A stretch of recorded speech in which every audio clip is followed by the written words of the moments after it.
Justice of India DY Chandrachud के tenure पर बहुत कुछ लिखा और बोला गया है, लेकिन इतने डिबेट्स और डिस्कशंस के बीच में एक जो बॉम्ब शेल गिराया है वो सीनियर एडवोकेट इंदिरा जयसिंह की तरफ से भी देखने को मिला है। उन्होंने अपने एक राइटअप पीस में ये चीज दर्शाई है कि एक चीज जो DY चंद्रचूड़ के कैरेक्टर को मिस्टीरियस बनाती है वो है उनकी अपरेंट राइट विंग आइडियोलॉजी और लिबरल इंडिविजुअल राइट्स के लिए उनका सपोर्ट। उन्होंने कहा है कि ये कॉम्बिनेशन हमने इंडियन जुडिशरी में पहले शायद कभी नहीं देखा। सेम ऐसे ही एक और सुप्रीम कोर्ट के लॉयर आशीष गोयल ने भी अपने व्यूज एक्सप्रेस करते हुए जस्टिस DY चंद्रचूड़ के टेन्योर में कुछ ऐसे एथिकल इश्यूज सामने लाए हैं जो जुडिशियल की इम्पार्शियलिटी और ट्रांसपेरेंसी पे सवाल उठाते हैं। उनका मानना है कि सुप्रीम कोर्ट के चीफ जस्टिस का अपना पर्सनल रिलीजियस इंक्लिनेशन होना गलत नहीं है, पर जब ये इंक्लिनेशन उनके डिसीजंस को इन्फ्लुएंस करे तब ये प्रॉब्लम बनती है। इस वीडियो में हम डिटेल में इन दोनों सुप्रीम कोर्ट लॉयर्स के व्यूज को देखेंगे और जानेंगे कि क्यों आउटगोइंग CJI के टेन्योर पर इतना बवाल हो रहा है। सीनियर एडवोकेट इंदिरा जयसिंह द्वारा लिखे गए आर्टिकल की कहानी शुरू होती है जस्टिस चंद्रचूड़ के फादर से, जो भी एक चीफ जस्टिस ऑफ इंडिया थे और उनके एफर्ट्स की वजह से वो काफी यंग एज में जज बन गए।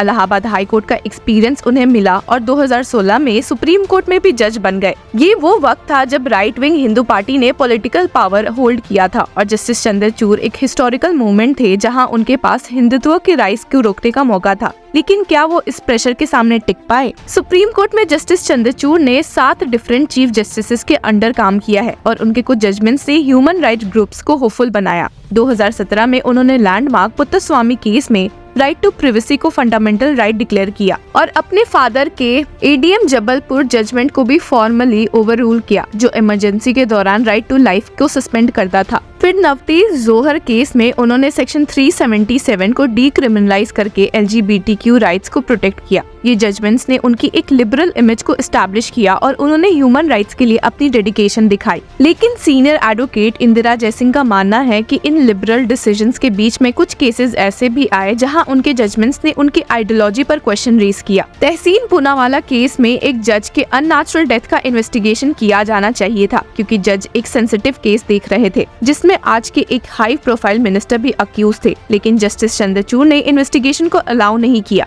और ये डिसीजन काफी डिबेट में रहा। अयोध्या जजमेंट के बाद जस्टिस चंद्रचूड़ के सेक्युलरिज्म के कंसेप्ट को लेकर लोगों में डाउट्स और स्पेकुलेशन बढ़ने लगे। अयोध्या केस में वो जजमेंट अनोनिमसली लिखी गई थी, पर बाद में ये रिवील हुआ कि चंद्रचूड़ उसमें ऑथर थे। ये एक क्रूशियल मोमेंट था जिसमें सेक्युलरिज्म और हिंदुत्व के बीच में एक बैलेंस चाहिए था, लेकिन उन्होंने जो स्टांस लिया उसने कई लिबरल कॉन्स्टिट्यूएंसीज को डिसअपॉइंट किया। जयसिंह ने सवाल उठाया है कि चीफ जस्टिस ऑफ इंडिया के रूप में क्या ये न्यू राइट का रिफ्लेक्शन था। आगे उन्होंने लिखा है कि नवंबर 2022 में चीफ जस्टिस बनने के बाद उन्होंने कुछ डिसीजंस लिए जो कंजर्वेटिव और लिबरल दोनों कैंप्स के लिए सरप्राइजिंग रहे। उन्होंने LGBTQ कम्युनिटी के लिए सेम सेक्स मैरिज राइट्स के पिटिशन को रिजेक्ट किया, कहकर कि ये एक स्टैट्यूटरी राइट है, फंडामेंटल नहीं। आर्टिकल 370 के एब्रोगेशन को अपहोल्ड करने वाला जजमेंट भी उन्होंने डिलीवर किया, जो काफी डिबेटेड था। एक और बात जो इनके टेन्योर को कंट्रोवर्शियल बनाती है वो है ज्ञानवापी मॉस्क केस की रीओपन करने का। अयोध्या केस में उन्होंने ये कहा था कि protection of religious places act 1991 को कंसिडर करते हुए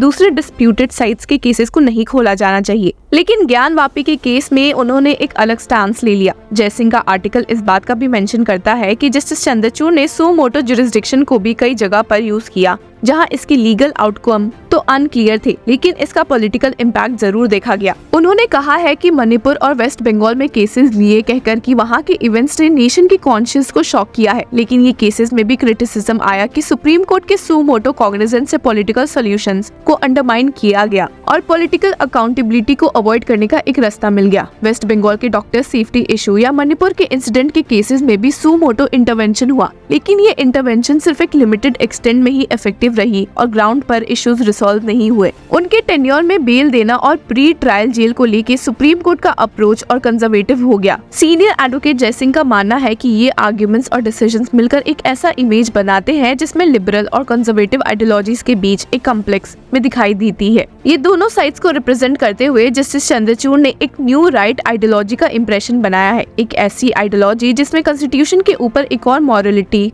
को रेफरेंस बनाया गया है जो जुडिशरी के डिसीजन मेकिंग में इन्फ्लुएंस डाल रही है। उनका अप्रोच ना सिर्फ ट्रेडिशनल राइट विंग का है और ना ही कम्प्लीटली लिबरल का। मॉडर्न एजुकेशन और वर्ल्ड जुरिस्प्रूडेंस के इन्फ्लुएंस के साथ वो एक यूनिक हाइब्रिड कैरेक्टर दिखाते हैं।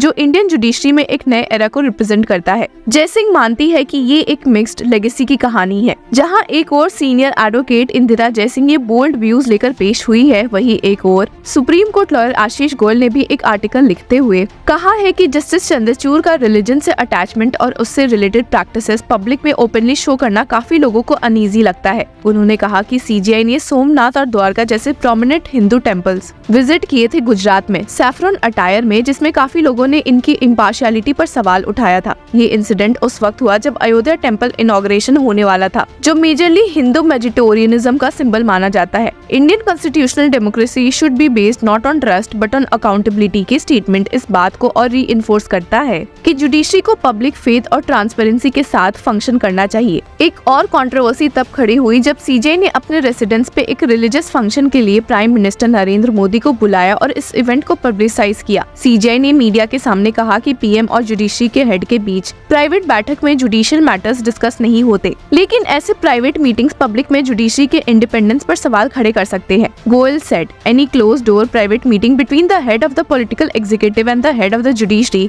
is likely to be perceived as compromising the independence, fairness, impartiality and credibility of the institution of the Supreme Court. Ayodhya dispute पे अपने एक रीसेंट स्पीच में उन्होंने कहा कि इस इशू का सोल्यूशन पाने के लिए उन्होंने गॉड से मदद मांगी। ये बात लोगों को अनईजी करती है क्योंकि जुडिशरी का रोल अनबायस्ड और न्यूट्रल होना चाहिए और किसी भी रिलीजियस इन्फ्लुएंस के बिना होना चाहिए। गोयल ने कहा कि एक और इंस्टेंस में सीजीआई चंद्रचूड़ ने राम जेठमलानी मेमोरियल लेक्चर में हिस्सा लिया, जिसमें उन्होंने बेसिक स्ट्रक्चर डॉक्ट्रिन पे डिस्कस किया था। ये डॉक्ट्रिन गवर्नमेंट के अनलिमिटेड पावर को रोकने के लिए जुडिशरी का एक टूल है और ऐसे पब्लिक डिस्कशन में हिस्सा लेना जो डायरेक्टली पॉलिटिक्स से जुड़ा हो जुडिशरी के इम्पार्शियल इमेज पर असर डाल सकता है। He said, what the CJI also overlooked consciously or otherwise is that the basic structure doctrine had been discussed in the Supreme Court only 2 weeks ago during the hearings relating to a challenge to Article 370. The CJI as head of the institution represents the judiciary at all times both on and off the bench and should act in a manner that facilitates constitutional culture and promotes public confidence in the integrity and impartiality of the judiciary. इन दोनों ही supreme court lawyers ने कहा है कि justice Chandrachud के tenure ने ये prove किया कि लिबरल और कंजर्वेटिव अप्रोचेस जुडिशरी में को एग्जिस्ट कर सकते हैं, लेकिन उनकी जुडिशियल फिलॉसफी को लेकर कई क्वेश्चंस अभी भी बाकी है। क्या उनका ये अप्रोच जुडिशरी के लॉन्ग टर्म इंटीग्रिटी को स्ट्रेंथन करेगा या वीकन? इंडिया के जुडिशियल हिस्ट्री में उनका नाम हमेशा एक डुअल आइडियोलॉजी को रिप्रेजेंट करने वाले चीफ जस्टिस के रूप में याद किया जाएगा, जिन्होंने एक ऐसे टाइम पर ऑफिस होल्ड किया जब जुडिशरी और पॉलिटिक्स के बाउंड्रीज थिनली ब्लर्ड थी। उनका टेन्योर एक इम्पोर्टेंट लेसन है कि जुडिशरी में अकाउंटेबिलिटी और ट्रांसपेरेंसी के वैल्यूज कैसे भी सोसाइटी के जस्टिस सिस्टम को अफेक्ट कर सकती है। अब आपकी इस बारे में क्या राय है, हमारे साथ शेयर करें। Until then keep following Law चक्रा।